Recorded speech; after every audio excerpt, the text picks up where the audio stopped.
Hello guys, welcome to my YouTube channel. So guys, कैसे हैं आप सब? आई होप आप सभी अच्छे होंगे। सो गाइस, आज मैं आपके लिए लेके आई हूँ एक बहुत ही इंटरेस्टिंग सी स्टोरी, जिसे सुनने के बाद आपको काफ़ी बढ़िया वाली सीख मिलने वाली है। सो मेरी स्टोरी को पूरा सुने और प्लीज़ इसे बीच में स्किप मत कीजिएगा प्लीज़। और हाँ, मेरे यूट्यूब चैनल को ज़रूर सब्सक्राइब करें। तो चलिए स्टार्ट करते हैं आज की इंटरेस्टिंग सी मोटिवेशनल स्टोरी। तो हमारी कहानी शुरू होती है मूर्ति बनाने वाले से। तो एक मूर्तिकार था जो कि मूर्तियाँ बनाता था। तो एक बार वो एक जंगल से गुजर रहा था और जंगल से गुजरते हुए उसे एक पत्थर रास्ते में पड़ा हुआ दिखाई दिया। तो जैसे उसने वो पत्थर देखा तो उसने सोचा कि ये पत्थर जो है वो उसकी मूर्ति बनाने के लिए सबसे बढ़िया रहेगा। तो लिहाजा उसने जैसे ही उस पत्थर से जो है उससे मूर्ति बनाने के लिए जैसे ही उसने अपने औजारों से उस पत्थर के ऊपर प्रहार किया तो उस पत्थर से एकदम से जो है वो एक आवाज़ आई। तो क्या आवाज़ आई पत्थर से कि नहीं नहीं, मुझे मत काटो, मुझ पर इन औजारों का प्रहार मत करो। तो अब ऐसी आवाज़ सुन के मूर्तिकार ने सोचा कि चलो इस पत्थर को छोड़ देते हैं, किसी और पत्थर को जो है वो पकड़ते हैं मूर्ति बनाने के लिए। तो मूर्तिकार ने अब उस पत्थर को जो है वहीं पे छोड़ दिया और वो उसी जंगल के रास्ते से जो है वो आगे बढ़ गया। तो जैसे ही मूर्तिकार आगे बढ़ा, उसे रास्ते में यानी कि जो जंगल वाला रास्ता था उसमें एक और मूर्ति बनाने के लिए उसे एक पत्थर मिल गया। तो काफ़ी शानदार पत्थर था और मूर्तिकार ने सोचा कि चलो अब इसी पत्थर से एक मूर्ति तैयार करते हैं। तो मूर्तिकार ने जो है लगभग 1 महीने की कड़ी मेहनत से जो है वो एक बहुत ही अच्छी पत्थर की मूर्ति जो है वो तैयार कर ली। तो मूर्तिकार ने काफ़ी लगन और मेहनत से 1 महीने के अंदर जो है वो काफ़ी बढ़िया और काफ़ी अच्छी मूर्ति बना ली थी। लेकिन जैसे ही अब वो उस मूर्ति को ले जाने लगा तो मूर्ति जो थी उसे काफ़ी भारी लगी। तो अकेला वो उस मूर्ति को उठाने के लिए जो था वो एबल नहीं था।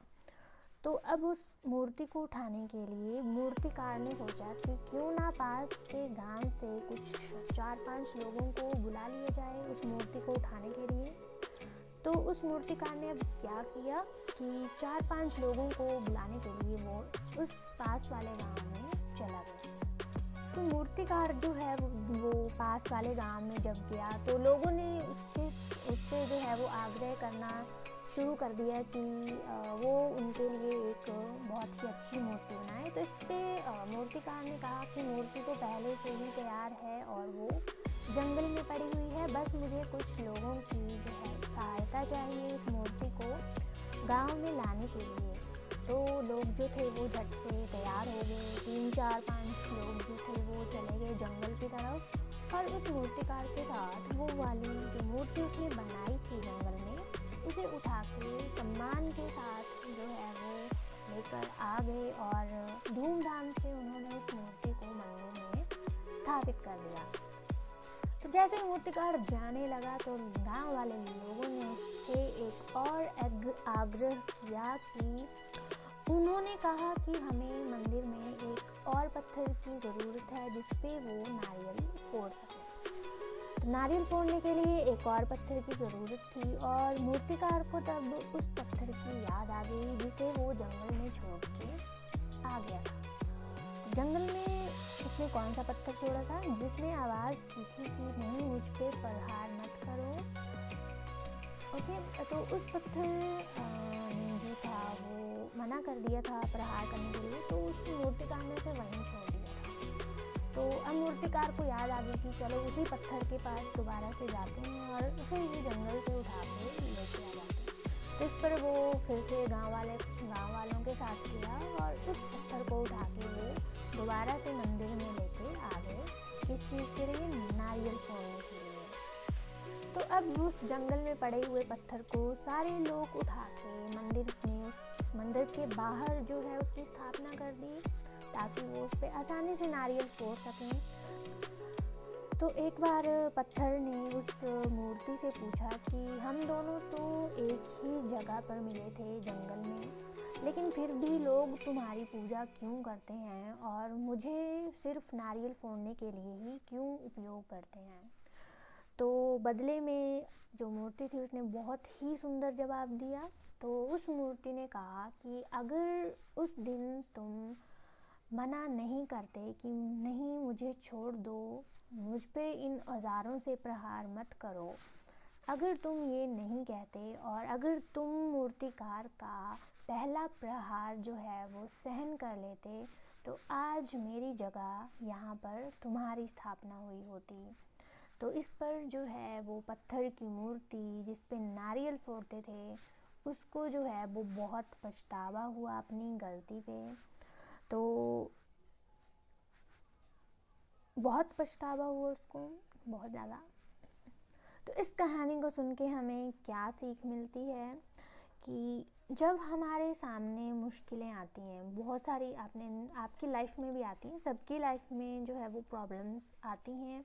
तो जब भी हमारे सामने मुश्किलें आए तो हमें यह समझना चाहिए कि जो हमारा फेट है, हमारी नियति है, वो हमें किसी बड़े लक्ष्य के लिए तैयार कर रही है।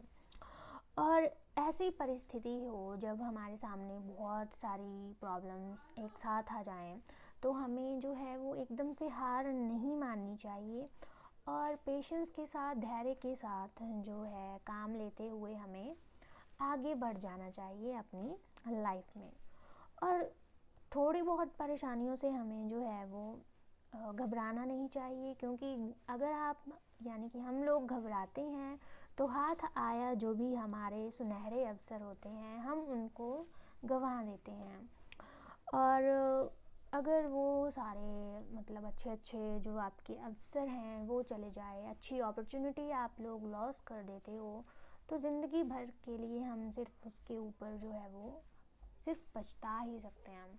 तो इस कहानी से हमें यही सीख मिलती है कि हमें जो भी डिफ़िकल्टीज़ हैं उनका पेशेंस के साथ जो है वो उनको फेस करना चाहिए। ओके, तो परेशानियों को फेस करना आना चाहिए, डिफ़िकल्टीज से हमें हार नहीं माननी चाहिए और पेशेंस के साथ जो है वो आगे बढ़ते रहना चाहिए। So this is all about this very beautiful story. So I hope आप सभी को ये वाली स्टोरी जो है वो काफ़ी ज़्यादा पसंद आई होगी।